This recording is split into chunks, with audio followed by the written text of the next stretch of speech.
ഒരു മാർഗം ഞാൻ നിങ്ങൾക്ക് കാണിച്ചു തരാം. എന്നിട്ട് 13-ാം അധ്യായം തുടങ്ങുകയാണ് അല്ലെ. 13-ാം അധ്യായത്തിലേക്ക് വരുമ്പോഴ് ഞാൻ മനുഷ്യരുടെയും ദൂതന്മാരുടെയും ഭാഷകളിൽ സംസാരിച്ചാലും എനിക്ക് സ്നേഹമില്ലെങ്കിൽ ഞാൻ മുഴങ്ങുന്ന ചെമ്പോ ചിലമ്പുന്ന കൈത്താളമോ അത്രേ. അങ്ങനെ കുറെ കാര്യങ്ങൾ പറഞ്ഞു വന്നിട്ട് ഏറ്റവും പ്രധാനപ്പെട്ട 3 കാര്യങ്ങൾ പറഞ്ഞിട്ട് അതിൽ പ്രധാനപ്പെട്ട ഒരു വിഷയത്തെ ആക്കിയായിട്ടാണ് ഇതിനെ പറഞ്ഞേക്കുന്നത്, സ്നേഹത്തെ. അപ്പൊ നമ്മൾ പഠിച്ചുകൊണ്ടിരിക്കുന്നത് വിശ്വാസം, പ്രത്യാശ, സ്നേഹം. ഞാൻ വിശ്വാസത്തിന് ഒരു ഉദാഹരണം പറഞ്ഞായിരുന്നു, ആർക്കെങ്കിലും ഓർമ്മയുണ്ടോ?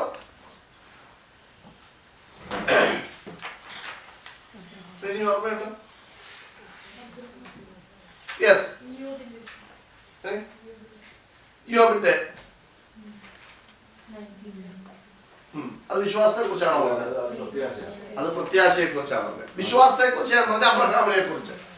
അബ്രഹാം നമ്മൾ പറയും അവർ വിശ്വാസത്തിൽ മരിച്ചു. അപ്പൊ വിശ്വാസത്തിന് എന്ത് വന്നിട്ടില്ല? കോട്ടം വന്നില്ല. അവർ വിശ്വാസത്തിൽ തങ്ങൾ ഈ ഭൂമിയിൽ അന്യരും പരദേശികളുമെന്ന് ഏറ്റു പറഞ്ഞുകൊണ്ട് അവർ വിശ്വാസത്തിൽ മരിച്ചു അല്ലേ. അപ്പൊ നോക്കിയേ, എന്തായിരുന്നു അവരുടെ വിശ്വാസം?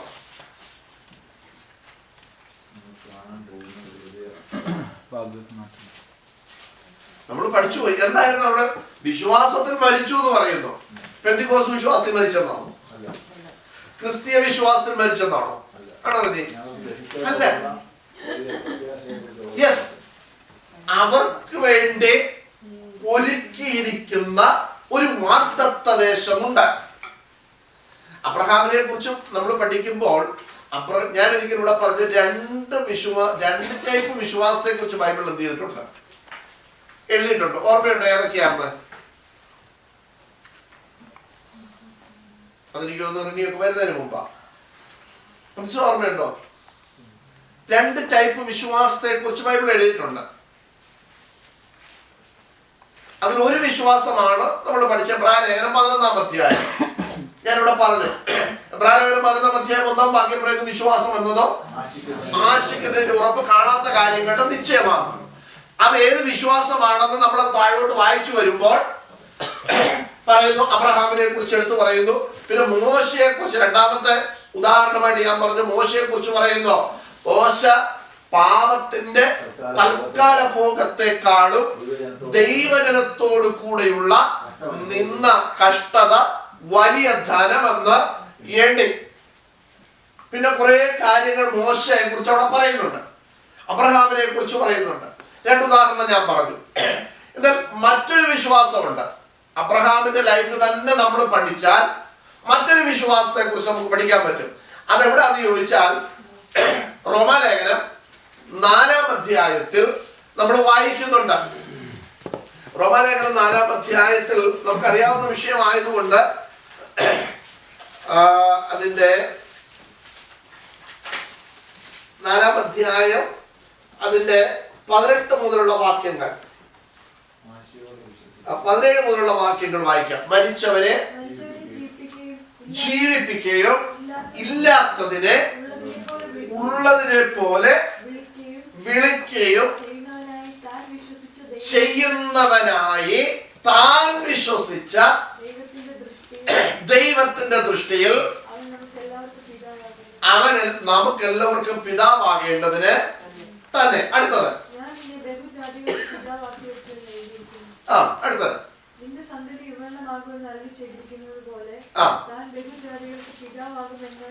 അവൻ ആശയ്ക്ക് വിരോധമായി ആശയോടെ വിശ്വസിച്ചു. താഴോട്ട് വായിച്ചു. അവൻ ഏകദേശം 100 വയസ്സുള്ളവനാകിയാൽ തന്റെ ശരീരം നിർവ്യാജമായി പോയതും സാറയുടെ ഗർഭപാത്രത്തിന്റെ നിർജീവത്വം ഗ്രഹിച്ചിട്ടും വിശ്വാസത്തിൽ ക്ഷീണിച്ചില്ല. ദൈവത്തിന്റെ വാഗ്ദത്തത്തിങ്കൽ അവിശ്വാസത്താൽ സംശയിക്കാതെ വിശ്വാസത്തിൽ ശക്തിപ്പെട്ട് ദൈവത്തിന് മഹത്വം കൊടുത്തു. അവൻ വാഗ്ദത്തം ചെയ്ത് പ്രവർത്തിപ്പാനും ശക്തൻ എന്ന് പൂർണ്ണമായി ഉറച്ചു. അതുകൊണ്ട് അവനൊരു നീതിയായി കണക്കിട്ടു. ഓക്കെ, കണ്ടോ? ഈ വിശ്വാസം എന്താണ്? ഈ ലോകത്തിൽ ദൈവം തനിക്ക്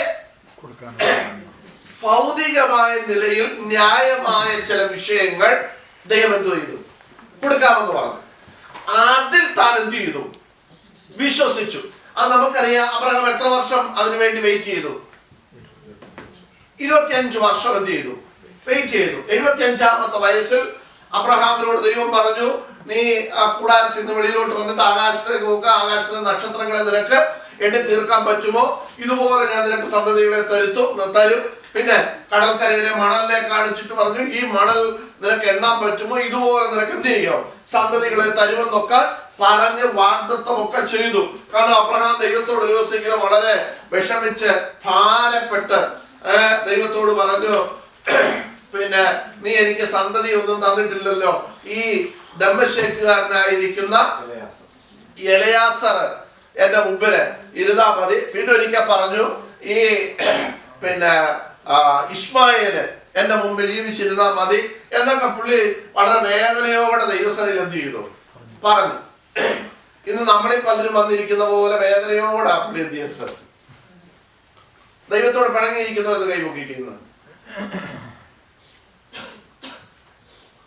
പാസ്റ്റോട് പിണങ്ങിയിരിക്കുന്നവർ കൈപൊക്കിക്കുന്നു. ഇങ്ങോട്ട് എല്ലാവരും നോക്കിക്കേ, എന്നെ നോക്കി.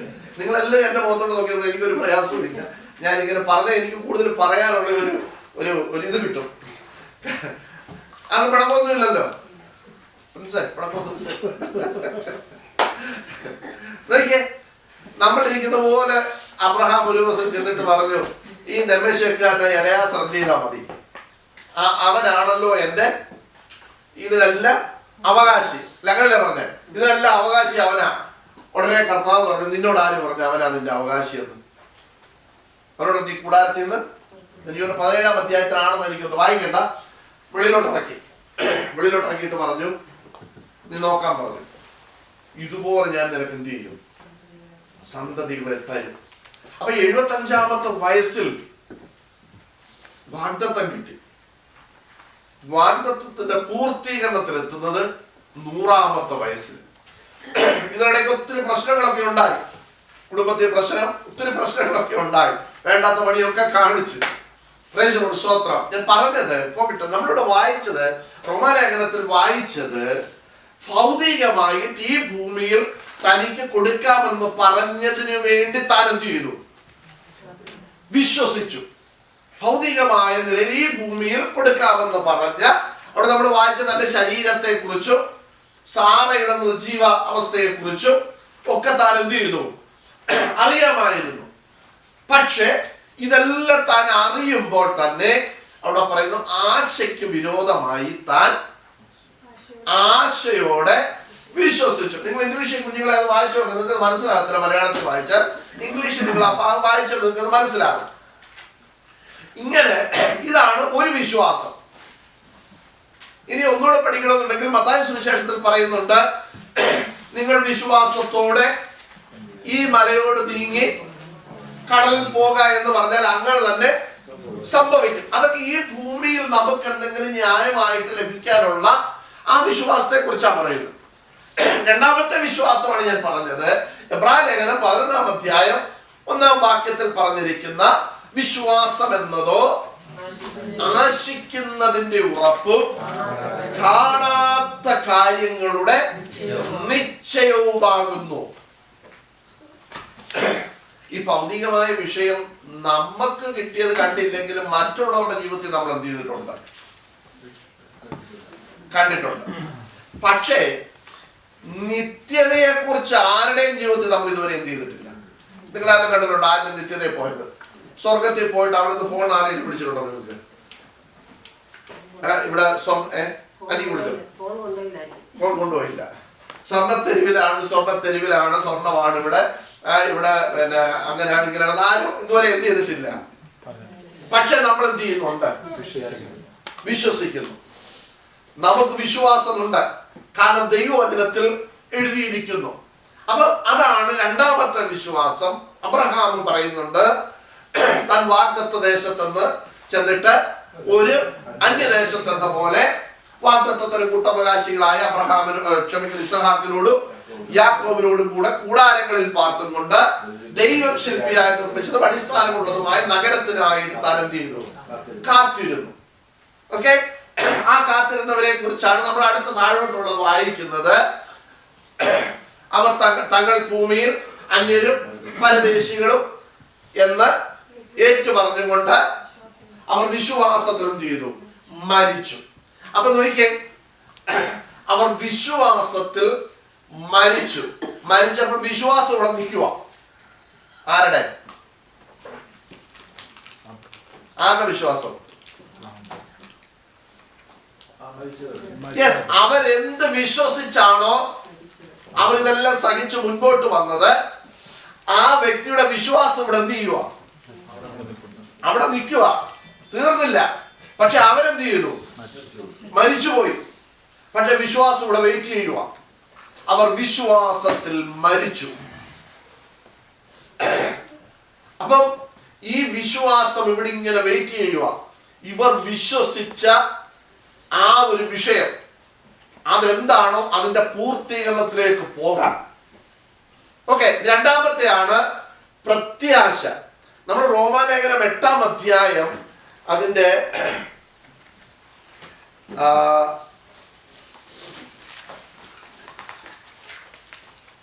24-ാം വാക്യം ഒന്ന് വായിച്ചു.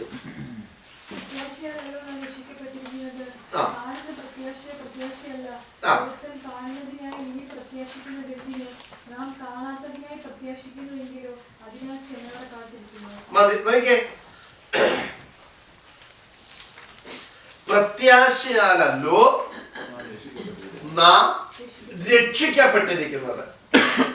വേറൊരു ഭാഗത്ത് പറയുന്നത് കൃപയാലല്ലോ നിങ്ങൾ വിശ്വാസം മൂലം രക്ഷിക്കപ്പെട്ടിരിക്കുന്നത്. അപ്പൊ നോക്കിക്കേ, ഈ രക്ഷിക്കപ്പെട്ടതിന്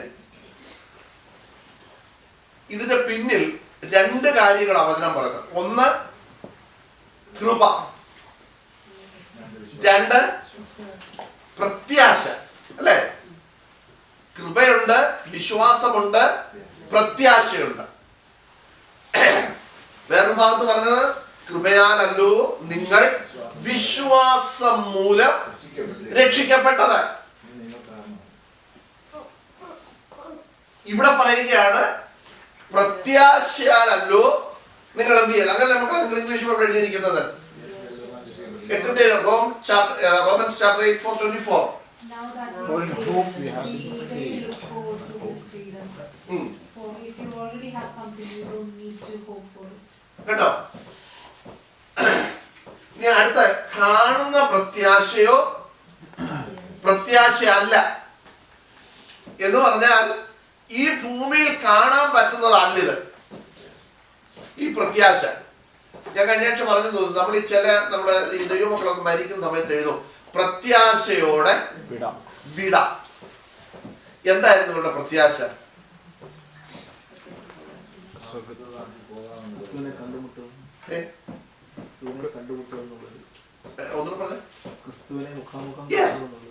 കർത്താവിനെ കാണും. നമ്മളെ ഞാനിവിടെ പറഞ്ഞോന്നിരിക്കുന്നത് ചിലർ ഈ അടക്ക സമയത്ത് പറയും ഉയർപ്പിൻ സുപ്രഭാതത്തിൽ, ഉയർപ്പിൻ പൊൻപുലരിശിൽ. അതൊക്കെ ഭയങ്കര എന്തുവാ ഈ സാഹിത്യ ഭാഷയിലൊക്കെ പറയും നമുക്ക് വീണ്ടും എന്ത് ചെയ്യാം, കാണാം. എനിക്ക് 2 ആഴ്ചക്ക് മുമ്പ് നമ്മളിവിടെ പറഞ്ഞാന്ന് തോന്നുന്നു. എന്റെ വ്യക്തിപരമായ അഭിപ്രായത്തിൽ നമ്മൾ അവിടെ ചെന്ന് എന്ത് ചെയ്യത്തില്ല, ഇങ്ങനെ എന്ത് ചെയ്തില്ല, കണ്ടുമുട്ടത്തില്ല. കാരണം ഞാൻ പറഞ്ഞ ഇങ്ങനെ നമ്മൾ കണ്ടുമുട്ടത്തില്ലെന്ന്.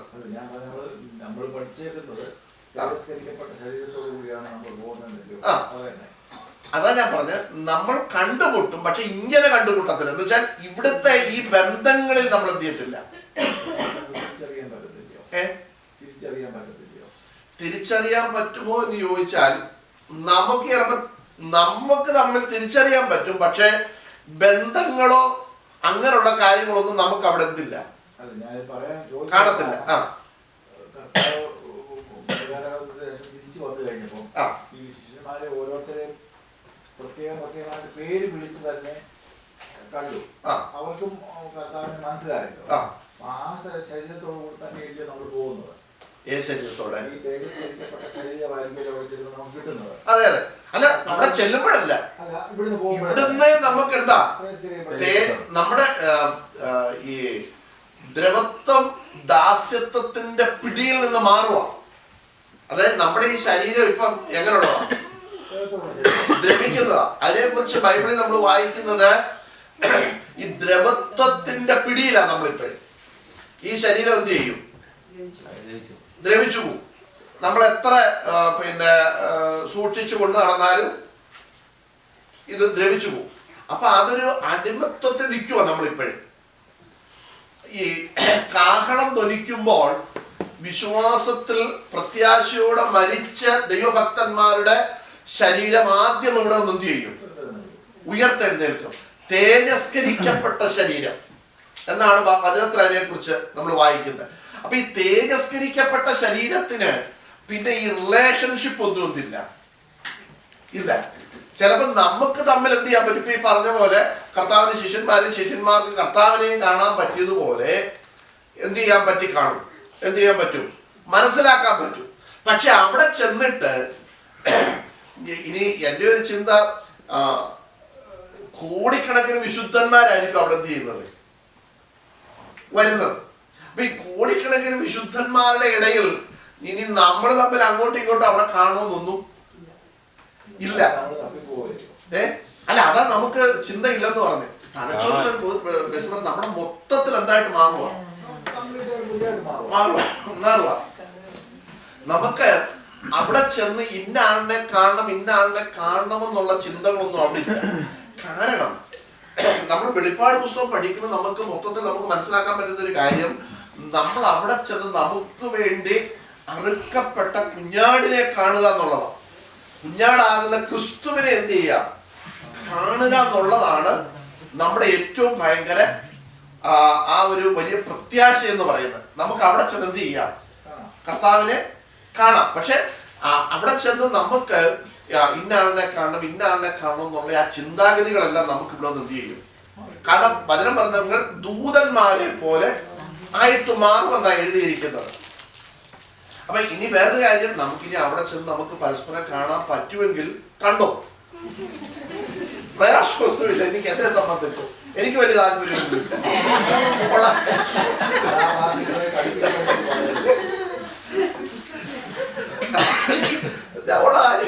എനിക്ക് വലിയ താല്പര്യം, എനിക്ക് അവിടെ ചെന്ന് കർത്താവിനെ കാണണമെന്നോ, അവക്ക് ഭർത്താവിനെ കാണണം താല്പര്യമില്ല, കണ്ടോട്ടെ, എനിക്ക് ആ വിഷയമൊന്നുമില്ല.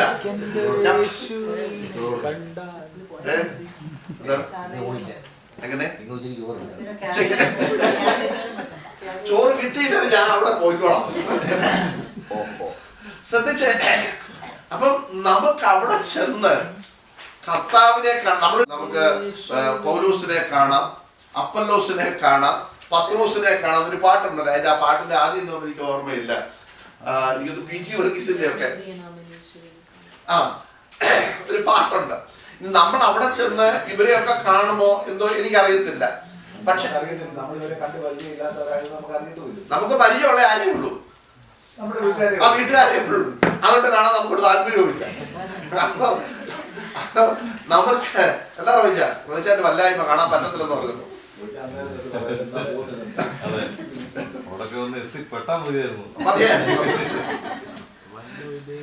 അല്ല, ഈ എന്തായാലും നമ്മൾ ഈ സ്വർഗത്തിൽ ചെല്ലുമ്പോൾ ഈ മാനുഷിക ചിന്തകൾ അല്ലാത്തതുകൊണ്ട് രക്ഷപ്പെട്ടു. ഞാൻ ഇന്നാളെ ഇവിടെ പറഞ്ഞ പോലെ ഈ നമ്മള് പറയുന്നു എങ്ങനെയും അവിടെ ചെന്ന് പറ്റിയാ മതി. ഇവിടുത്തെ ചിന്താഗതി ആയിരുന്നെങ്കിൽ അവിടെ ചെന്ന് പറ്റി കഴിയുമ്പോ പിന്നെ നമുക്ക് വേറെ ചിന്തകൾ വരും. കാരണം ഞാനിവിടെ പറഞ്ഞു, നമ്മൾ ഈ ബസ്സേ കയറുമ്പോഴേ, ബസ് നാട്ടിലൊക്കെ പോയിട്ടുള്ള പിള്ളേർക്കൊന്നും അറിയത്തില്ല, ബസ് കൈ കാണിച്ച് നിർത്തുമ്പോഴേ നമ്മുടെ മനസ്സിലെ ചിന്ത ഇനി ഇരിക്കാൻ സീറ്റ് വല്ലോ കിട്ടുമോ. കേറിയപ്പോ ഉണ്ട് ആകെ 2 പേരേ ഉള്ളു അതിനകത്ത്. പിന്നത്തെ ചിന്ത എന്നാ, അല്ലല്ല എവിടെ ഇരിക്കണമെന്നോ, ഒരിടത്ത് ഇരുന്നു, ഓ ശരിയാകത്തില്ല, അടുത്ത കേറുന്നതിന് മുമ്പത്തായിരുന്നു ചിന്ത എങ്ങനെയും ഒന്ന് ഇരിക്കാൻ കിട്ടിയാൽ മതി എന്നുള്ള ചിന്തയായിരുന്നു. കയറി കഴിയുമ്പോൾ ഇഷ്ടം പോലെ സീറ്റ് ഫ്രീ ആയ പിന്നെ എവിടെ ഇരിക്കണം എന്നുള്ള ചിന്തയായി. ഇതുപോലെ നമ്മൾ ഇവിടുന്ന് ഇപ്പൊ റോഹിച്ചാൻ പറഞ്ഞു നമുക്ക് വല്ല വിധേനെ അങ്ങ് ചെന്ന് കഴിഞ്ഞിട്ട് ഇവിടുത്തെ ചിന്തയായിരുന്നെങ്കിൽ റോഹിച്ചാൻ പല ചിന്തകൾ വന്നേനെ. മനസ്സിലായോ? പോട്ടെ. അപ്പൊ നോക്കിയേ, നമ്മൾ പറഞ്ഞു വന്ന വിഷയം ഇവിടെ കൃപയാൽ വിശ്വാസം മൂലം നാം എന്ത് ചെയ്തു? രക്ഷിക്കപ്പെട്ടു. നാം വീണ്ടും ജനനം പ്രാപിച്ചു. ഇല്ലേ? നമ്മൾ എന്തിൽ നിന്നാണ് രക്ഷിക്കപ്പെട്ടത്? നമ്മൾ എന്തിൽ നിന്നാണ് രക്ഷപ്പെട്ടത്? പാപ സ്വഭാവത്തിൽ നിന്നും പാപ ജീവിതത്തിൽ നിന്നും നമ്മൾ എന്ത് ചെയ്തു? രക്ഷിക്കപ്പെട്ടു. അല്ലേ? അത് കൃപയാൽ, നമ്മുടെ കഴിവുകൊണ്ടൊന്നും അല്ല, കൃപയാൽ, ബൈ ഗ്രേസ് ഓഫ് ഗോഡ്, ദൈവത്തിന്റെ കൃപയാൽ. നമ്മൾ ചെലവൊന്നും ആയില്ല. നമ്മൾ ആകെ ചെയ്തത് എന്താ നമ്മൾ ചെയ്തത്? വിശ്വസിച്ചു. നമ്മൾ വിശ്വസിച്ചു. അല്ലെ? യേശുവിനെ കർത്താവെന്ന് വായ കൊണ്ട് ഏറ്റു പറയുകയും ദൈവം അവനെ മരിച്ചവരുടെ നിന്ന് ഉയർപ്പിച്ചു എന്ന് ഹൃദയം കൊണ്ട് വിശ്വസിക്കുകയും ചെയ്തു. അപ്പൊ നോക്കിയേ, കൃപയാൽ നിങ്ങൾ വിശ്വാസത്താൽ എന്ത് ചെയ്തു? രക്ഷിക്കപ്പെട്ടു. ഇനി ഇവിടെ പറയുക, ഇത് രണ്ടും നമുക്ക് കിട്ടുമ്പോൾ തന്നെ അടുത്ത പറയുക, ഇതിന്റെ കൂടെ ഒരു കാര്യം കൂടെ ഉണ്ട്. നമ്മൾ രക്ഷിക്കപ്പെട്ടപ്പോൾ നമുക്കൊരു പ്രത്യാശയുണ്ട്. രക്ഷിക്കപ്പെട്ട ദൈവമക്കൾക്കെല്ലാം എന്തുണ്ട്? പ്രത്യാശയുണ്ട്. നോക്കിയേ, ഇവിടെ നമ്മൾ വായിക്കുന്ന 8-ാം അധ്യായം, റോമാലേഖനം 8-ാം അധ്യായം 24-ാം വാക്യത്തിൽ നമ്മൾ വായിച്ചത് ഇങ്ങനെയാണ്: പ്രത്യാശയാലല്ലോ നാം രക്ഷിക്കപ്പെട്ടിരിക്കുന്നത്. കാണുന്ന പ്രത്യാശയോ പ്രത്യാശയല്ല. ഒരുത്തൻ കാണുന്നതിനായി ഇനി പ്രത്യാശിക്കുന്നത് എന്തിന്? നാം കാണാത്തതിനായി. കണ്ടോ? അപ്പൊ നമ്മുടെ പ്രത്യാശ ഈ കാണുന്ന ഒന്നിനു വേണ്ടി അല്ല. ഇംഗ്ലീഷ് നമുക്ക് എഴുതിയിരിക്കുന്നത്, Now that we are saved, we eagerly look forward to this freedom. For if you already have something, you don't need to hope for it. കണ്ടോ? നമ്മൾ ഈ കാണുന്ന എന്തിനെങ്കിലും വേണ്ടി പ്രത്യാശിച്ചാൽ അത് ഈ ലോകത്തിലുള്ള പ്രത്യാശയാണ്. നമുക്ക് ആരെങ്കിലും എന്തെങ്കിലും തരും, നമുക്കൊരു പ്രത്യാശയാണ്. നമുക്ക് പഠിച്ചു, നമുക്കൊരു പ്രത്യാശയുണ്ട്, ഒരു ജോലി നമുക്ക് കിട്ടും, ഈ ബുദ്ധിമുട്ടല്ല എന്ത് ചെയ്യും. അതൊക്കെ ഈ ഭൂമിയിലെ പ്രത്യാശയാണ്. കാരണം മറ്റുള്ളവർക്കൊക്കെ അതെന്ത് ചെയ്തിട്ടുണ്ട്, കിട്ടിയിട്ടുണ്ട്. അതാ പറയുന്നത്, കാണുന്നത് പ്രത്യാശ എന്തല്ല. അങ്ങനല്ല എവിടെ ഇരിക്കുന്നത്? അവിടെ എഴുതിയിരിക്കുന്നത് കാണുന്ന പ്രത്യാശയല്ല. അതല്ല നിങ്ങളുടെ പ്രത്യാശ എന്ന്. ഇവിടെ എന്തെങ്കിലും കിട്ടുമെന്നുള്ള പ്രത്യാശ അല്ല നിങ്ങളുടെ പ്രത്യാശ. മനസ്സിലായോ? ഇവിടെ ഭൗതികമായിട്ട് ജോലിയിൽ ഉയർച്ച കിട്ടുമെന്നുള്ള പ്രത്യാശയോ, നമ്മുടെ ഇപ്പൊ നമ്മൾ പറയുക, ഓ എന്റെ അത്രയും പോലും എഴുതാനും വായിക്കാത്തവനും അറിയാത്തവനും അവനും കയറിപ്പോ, പിന്നെ നമുക്ക് കയറിപ്പോ, അതൊരു പ്രത്യാശയാണ് നമ്മുടെ, അല്ലേ? നമ്മുടെ കൂടെ പഠിച്ചു ചുമതല പഠിക്കാത്തൊരു ജോലി കിട്ടി, അങ്ങനെ നമുക്കും എന്ത് ചെയ്യും? കിട്ടും. ഇതൊക്കെ ഒരു പ്രത്യാശയായി ഭൂമിയില്. പക്ഷേ ഇവിടെ പറയുകയാണ്, കാണുന്ന പ്രത്യാശയോ പ്രത്യാശയല്ല. അതല്ല ഇവിടെ പറയുന്ന പ്രത്യാശ. അടുത്താണ് പറഞ്ഞിരിക്കുന്നത്, കാണാത്തതിനായി പ്രത്യാശിക്കുന്നു എങ്കിൽ അതിനായി നിങ്ങൾ ക്ഷമയോടെ എന്ത് ചെയ്യണം? കാത്തിരിക്കണം. അതിനെ ഈ ക്ഷമയോടെ കാത്തിരിക്കണമെന്ന് പറഞ്ഞു.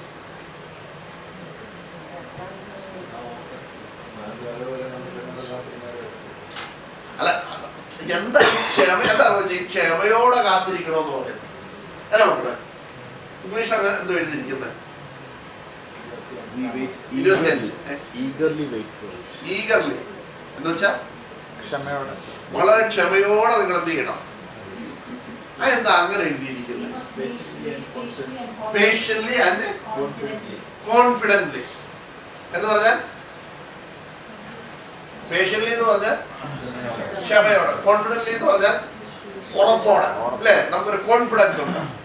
എത്ര താമസിച്ചാലും നമ്മൾ വായിക്കുന്നില്ലേ, താമസിച്ചാലും അത് വരും നിശ്ചയം എന്നൊക്കെ നമ്മൾ വേറെ വിഷയത്തെ കുറിച്ചാണ് പറയുന്നതെങ്കിൽ പോലും എന്താ ഈ ക്ഷമയോടെ നിങ്ങൾ കാത്തിരിക്കണമെന്ന് പറയാൻ കാരണം നമ്മളത് വളരെ മനസ്സിലാക്കേണ്ട ഒരു വിഷയമാണ്.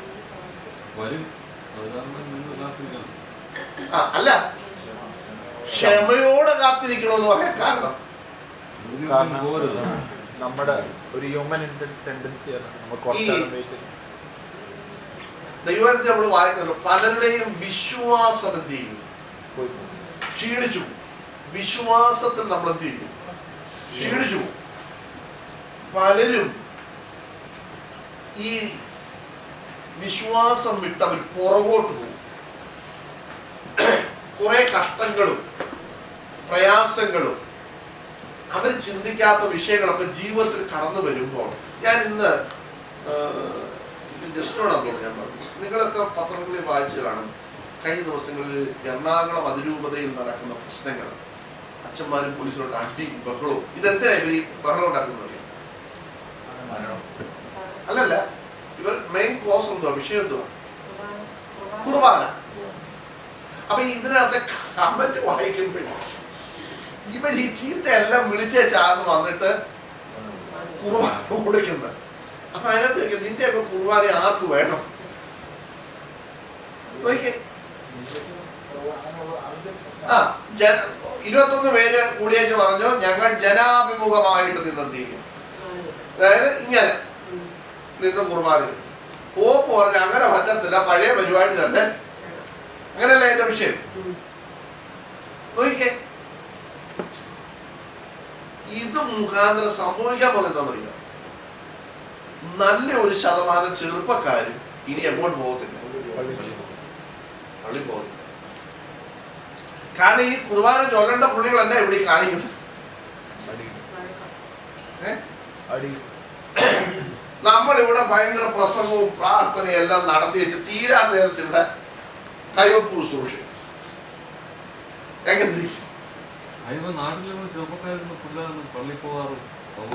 എങ്ങനെയാ പോകുന്നത്? നമ്മൾ ഈ വീഡിയോയിൽ വരുന്നത് ചിലതേ നമ്മൾ കാണുന്നുള്ളൂ. പള്ളിയിൽ ഈ എന്തുവാ ഈ ശുശ്രൂഷ സഹായത്തിന് നിൽക്കത്തില്ലേ, ഈ വെള്ളം ഇതൊക്കെ എന്തുവാ പറയുന്നത്, കപ്പേരല്ല, അല്ലാതെ ഈ പാട്ട പിള്ളേരെ ഇറക്കി വിടുക, പിള്ളേരോട് ചൂടാവുക, കണ്ടിട്ടില്ലേ? അൾത്താരെ ഇവരെ ഇറക്കി വിടുക. ഇങ്ങനൊക്കെ ചെയ്യുമ്പോഴേ എന്നാ സംഭവിക്കുന്നത്? പള്ളി പോകാൻ തോന്നുന്നില്ല. അപ്പൊ ഇതുപോലെ ഇത് നമ്മുടെ സമുദായ സഭയെ കുറിച്ച് പറഞ്ഞു.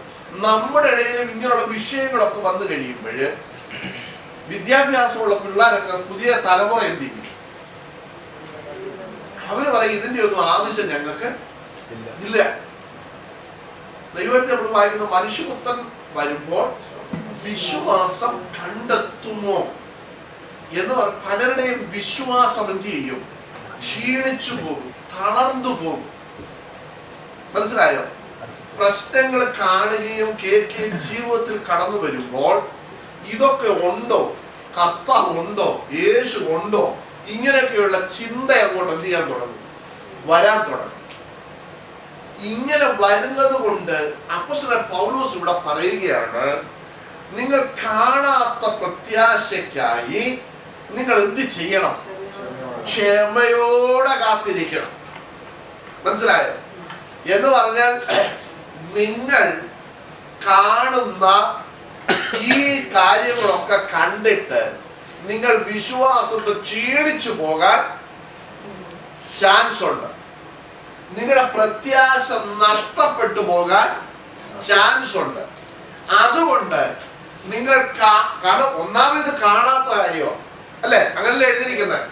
കാണുന്ന പ്രത്യാശയല്ല, കാണുന്ന അത് പിന്നെ പറയാം, നമ്മൾ കണ്ടല്ലോ എന്ന് പറയാം. ഇത് ഏതിനാ കാത്തിരിക്കുന്ന? ക്ഷമയോടെ. കാണാത്ത പ്രത്യാശയ്ക്ക് വേണ്ടിയാ. അപ്പൊ കൂടുതൽ ചാൻസ് ഉണ്ട് ആൾക്കാർ എന്ത് ചെയ്യാൻ? പുറകോട്ട് പോകാൻ. അതുകൊണ്ട് പൗലോസ് പറയുകയാണ്, നിങ്ങൾ കാണാത്ത പ്രത്യാശ പ്രത്യാശയ്ക്ക് വേണ്ടി ക്ഷമയോടെ നിങ്ങൾ എന്ത് ചെയ്യണം? കാത്തിരിക്കണം. മനസ്സിലായോ? ഇനിയുള്ള നാളുകൾ നിങ്ങൾക്കറിയാം, ഈ കോവിഡ് വരുന്നതിന് മുമ്പ് ഈ ന്യൂജൻ ചില ചർച്ചകളൊക്കെ പറഞ്ഞു വരുന്ന വർഷം ഭയങ്കര അനുഗ്രഹത്തിന്റെ വർഷമാണെന്നൊക്കെ പറഞ്ഞു. ഫെബ്രുവരി മാർച്ച് ആയപ്പോഴത്തേക്ക് മൊത്തം എന്ത് ചെയ്തു? അനുഗ്രഹിച്ച് എല്ലാം അടച്ചു കൂട്ടി. ഈ പൊട്ടക്കടന മാവേല് പോലെ ഒറ്റയാടി. അടുത്ത വർഷം നിങ്ങൾക്ക് വരാൻ പോകുന്ന വർഷം എന്താണ്? ഭയങ്കര അനുഗ്രഹത്തിന്റെ വർഷമാണ്. എങ്ങനെ പറയുന്നത്? ഇനിയിപ്പോ പറയാൻ ധൈര്യമില്ല. കാരണം മൊത്തം വർഷങ്ങളോളം അടച്ചു കൂട്ടിയിട്ടു. നമ്മൾ ഓർക്കണം, നമ്മൾ ഇനി പോകുന്ന ഓരോ വർഷങ്ങളും പ്രശ്നങ്ങൾ കുറഞ്ഞാണോ വരുന്നത്, കൂടിയാണോ വരുന്നത്? കൂടിയേ വരത്തുള്ളൂ. നമ്മൾ ഇനി പോകുന്ന വർഷങ്ങൾ നമ്മൾ ഫേസ് ചെയ്യാൻ പോകുന്ന, കർത്താവ് വരാൻ താമസിച്ചാലും നമ്മൾ ഈ ഭൂമിയിൽ ആയുസ്സും ആരോഗ്യവും ഒക്കെ കർത്താവ് നമുക്ക് നൽകിയ ദൈവമക്കളെ നിങ്ങൾ എല്ലാവരും ഓർത്തിരുന്നോണം. നമ്മൾ ഇനി ഫേസ് ചെയ്യാൻ പോകുന്ന വർഷങ്ങൾ പ്രശ്നങ്ങൾ കൂടിയ വർഷങ്ങളാണ്. കഴിയുമെങ്കിൽ പിശാച് തന്റെ വൃതന്മാരെ കൂടെ തെറ്റിച്ചു കളയാൻ പോകുന്ന വർഷത്തിലോട്ടാണ് നമ്മൾ കടക്കാൻ പോകുന്നത്. മനസ്സിലായോ? അല്ലാതെ ഭയങ്കര അനുഗ്രഹം കിട്ടുന്ന വർഷത്തിലോട്ടൊന്നും അല്ല നമ്മൾ കടക്കാൻ പോകുന്നത്. പക്ഷെ അതിന്റെ മധ്യത്തിലും ദൈവമക്കൾക്ക് ന്യായമായിട്ട് ദൈവം കൊടുക്കേണ്ടതൊക്കെ എന്ത് ചെയ്യും? കൊടുത്തോണ്ടേ. മനസ്സിലായോ? അതിന് നമ്മൾ ഭയങ്കര അനുഗ്രഹത്തിന്റെ വർഷമൊന്നും പറയേണ്ട. കർത്താവ് ദൈവമക്കൾക്ക് അവർക്ക് ന്യായമായിട്ട് ദൈവം കൊടുക്കേണ്ടതൊക്കെ എന്ത് ചെയ്തുകൊണ്ടിരിക്കും? പ്രൊവൈഡ് ചെയ്തുകൊണ്ടിരിക്കും. മനസ്സിലായോ? അപ്പൊ ഈ വരുന്ന വർഷങ്ങൾ എന്ന് പറയുന്നത് നമ്മുടെ വിശ്വാസത്തെ തന്നെ ചോദ്യം ചെയ്യുന്ന വർഷങ്ങളായിരിക്കും. വിശ്വാസത്തിൽ നമുക്ക് നിലനിൽക്കാൻ കഴിയാത്ത വർഷങ്ങളിലേക്ക് നമ്മൾ കടക്കാൻ പോകുന്നത്. മനസ്സിലായോ? കണ്ടുപിടുത്തങ്ങളുടെ ഭയങ്കര ഒരു തള്ളിക്കയറ്റങ്ങൾ, ദൈവമുണ്ടോ എന്ന് പോലും ചോദിക്കുന്ന നിലയിലുള്ള ആ ഒരു ലെവലിലേക്ക് ശാസ്ത്രം വളരുന്നു. യൗവനക്കാരായ കുഞ്ഞുങ്ങൾക്ക് എടാ ദൈവമുണ്ടോ, ദൈവത്തെ കൊണ്ട് ചെയ്യാൻ പറ്റുന്നതൊക്കെ ഇവിടെ ശാസ്ത്രം എന്ത് ചെയ്യുന്നുണ്ടെന്നൊക്കെ പറഞ്ഞ് വിശ്വാസത്തിൽ അവർ ക്ഷീണിച്ചു പോകാമാകുന്ന കാലഘട്ടത്തിലേക്കാണ് നമ്മൾ എത്താൻ പോകുന്നത്. ഞാനിത് പറഞ്ഞ് നിങ്ങൾ മറന്നുപോകരുത് കുഞ്ഞുങ്ങളെ. ഇവിടെ അപ്പോസ്തലനായ പൗലോസ് പറയുകയാണ്, നിങ്ങൾ കാണാത്ത പ്രത്യാശയ്ക്ക് വേണ്ടി നിങ്ങൾ ക്ഷമയോടെ എന്ത് ചെയ്യണം? കാത്തിരിക്കണം. മനസ്സിലായോ? നിങ്ങൾ ഒരു കാര്യം മനസ്സിലാക്കണം, ലോകത്തിലുള്ള എല്ലാം നശിച്ചു പോയാലും ലോകത്തിൽ എന്തൊക്കെ സംഭവിച്ചാലും കർത്താവ് പറഞ്ഞ വാഗ്ദത്തം എന്ത് ചെയ്യത്തില്ല? മാറിപ്പോകത്തില്ല. നമ്മുടെ പത്രോസ് ലേഖനത്തിൽ എന്താ വായിച്ചിരിക്കുന്നത്? ചിലർ താമസമെന്ന് വിചാരിക്കുന്നത് പോലെ കർത്താവ് തന്റെ വാഗ്ദത്തം നിവർത്തിപ്പാൻ താമസിക്കുന്നില്ല. അടുത്ത വാക്യം എന്താ പറഞ്ഞേക്കുന്നത്?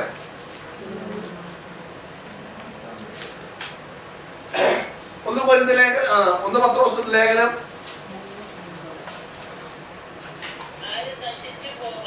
അത് തന്നെ. ആരും നശിച്ചു പോകാതെ എല്ലാവരും മാനസാന്തരപ്പെടണമെന്ന് വിചാരിച്ച്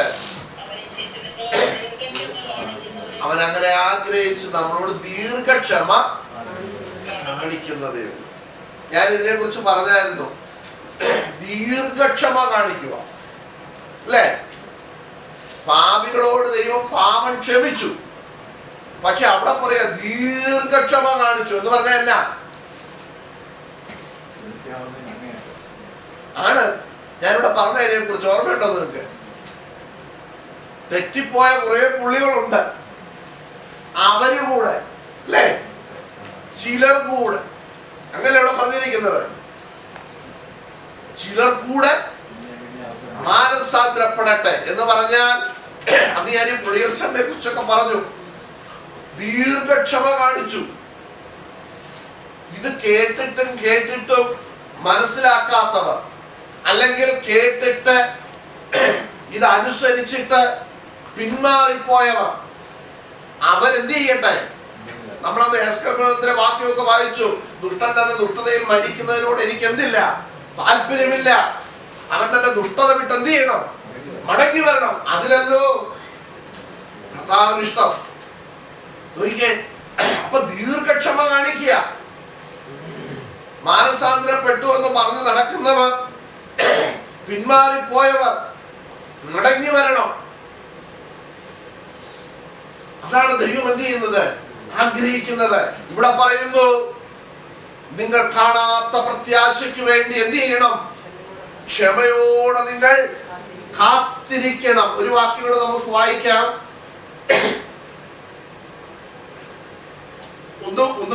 നമുക്ക് എല്ലാവർക്കും അറിയാവുന്ന ഒരു ഭാഗമാണ്. 1 തെസ്സലോനിക്ക ലേഖനം 4-ാം അധ്യായം അതിന്റെ 13 മുതലുള്ള വാക്യങ്ങൾ വായിക്കുമ്പോൾ അവ ഇങ്ങനെയാണ് വായിക്കുന്നത്: നിങ്ങൾ പ്രത്യാശയില്ലാത്ത മറ്റുള്ളവരെ പോലെ ദുഃഖിക്കാതിരിക്കേണ്ടതിന് നിദ്ര കൊള്ളുന്നവരെ കുറിച്ച് നിങ്ങൾക്ക് എന്തുമില്ലാതിരിക്കരുത്, അറിവില്ലാതിരിക്കരുത്.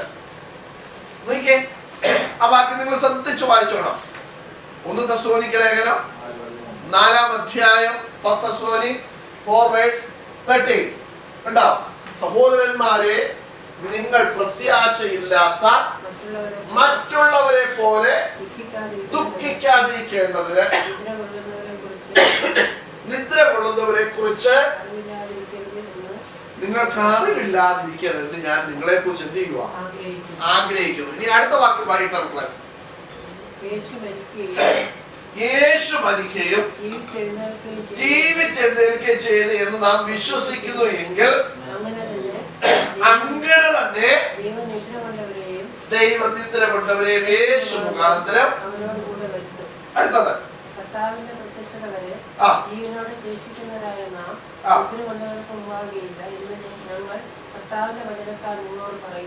ഇതാണ് നമ്മുടെ പ്രത്യാശ. കണ്ടോ? ആദ്യം പറഞ്ഞു തന്നെ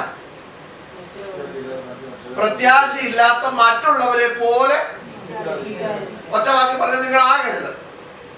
അപ്പൊ എന്താ പ്രത്യാശ എന്ന് പൗലോസോടെ പറഞ്ഞു കൊടുത്തു. ഇതിന്റെ മുകൾ ഭാഗത്തെ വാക്യം 14-15 യേശു മരിക്കുകയും. ശ്രദ്ധിച്ചോണം, എന്താ നമ്മുടെ പ്രത്യാശ? നമ്മൾ എന്തിനു വേണ്ടി ഈ പ്രത്യാശയ്ക്ക് വേണ്ടി ക്ഷമയോടെ കാത്തിരിക്കണമെന്ന് പറയുന്നത്? ശ്രദ്ധിച്ചോണം, യേശു മരിക്കുകയും ജീവിച്ചെഴുന്നേൽക്കുകയും ചെയ്തു എന്ന് നാം വിശ്വസിക്കുന്നു എങ്കിൽ അങ്ങനെ തന്നെ. എങ്ങനെ തന്നെ? യേശു മരിച്ചു, പിന്നെ എന്ത് ചെയ്തു? ജീവിച്ചെഴുന്നേറ്റു. ഇതുപോലെ നമ്മൾ മരിക്കും, നമ്മൾ എന്ത് ചെയ്യും? ജീവിച്ചെഴുന്നേക്കും.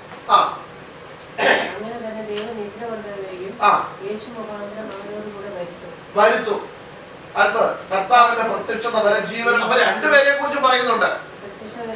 ഇടയ്ക്ക് മരിച്ചു പോയവരെ കുറിച്ചും പിന്നെ ജീവിച്ചും പ്രത്യാശയോടെ കാത്തിരിക്കുന്നവരെ കുറിച്ചും നിദ്ര കൊണ്ടവരെ കുറിച്ചും എന്ത് ചെയ്യുന്നുണ്ട്, പറയുന്നുണ്ട്. ഇതിന്റെ മുമ്പിലത്തെ വാക്യം 15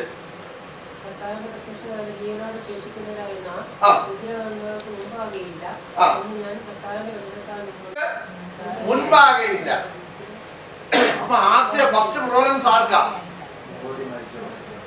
വിശ്വാസത്തിൽ മരിച്ചവർ, പ്രത്യാശയോടെ ഇവിടം വിട്ട് പോയവർ.